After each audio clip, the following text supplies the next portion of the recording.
Hey friends, it's Hillary from Good Wellesley Dogs, and I want to talk today about the new puppy or dog and the kids. I know, you got a dog because you thought it was going to be a great thing to do as a family during this time.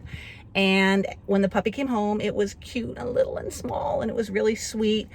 And the kids adored it, and everybody was just head over heels for that puppy. And the puppy seems happy, and you're giving it a good home, and you're doing the work that you should be doing, I hope. Anyway, but lo and behold, around the 3rd to 4th month mark, when you thought that that puppy nipping was going to stop, the kids are saying, "Mom, he bit me," and running away. And then they don't want to be anywhere near the dog. And you're finding that the dog is more and more your project, and the kids don't want to play with the dog because every time they play with the dog nips them. And they're saying, "Mom, the puppy's biting me. Make him stop biting me." And you don't know how to, okay? You do need to stop the puppy biting your kids. You can't let that keep going on. No, the puppy is not being aggressive.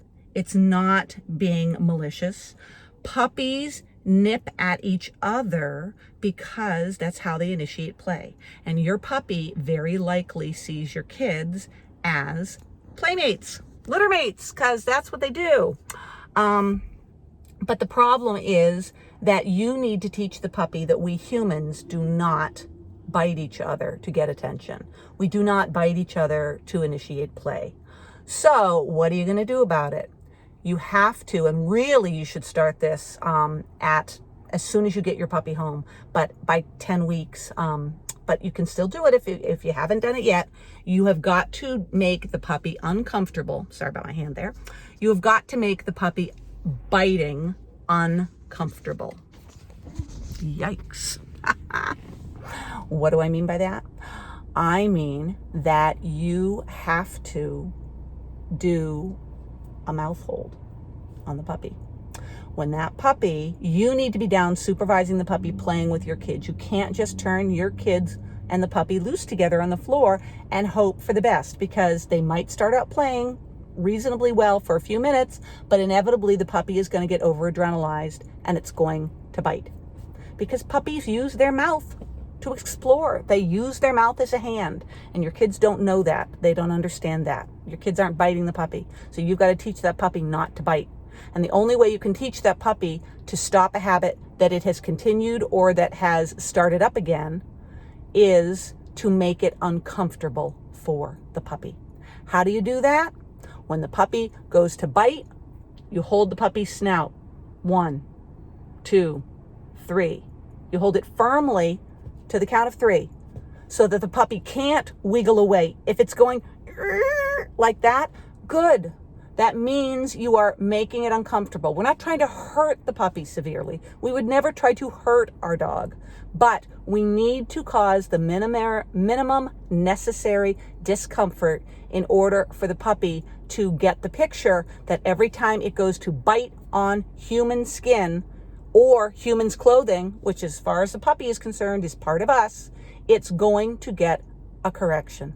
Now, if your puppy is older than 4 months or 5 months, and if it's a small dog and you can't get your hand around that puppy's snout, then you need to find another way to cause it minimum necessary discomfort.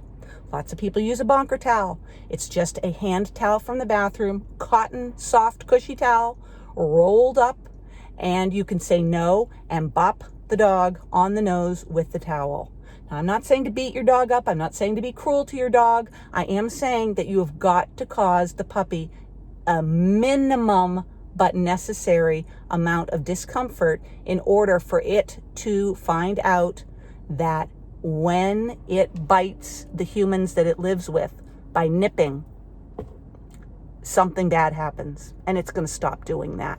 Because if you don't stop the puppy from nipping your kids, if you allow it to go on, they will not outgrow it.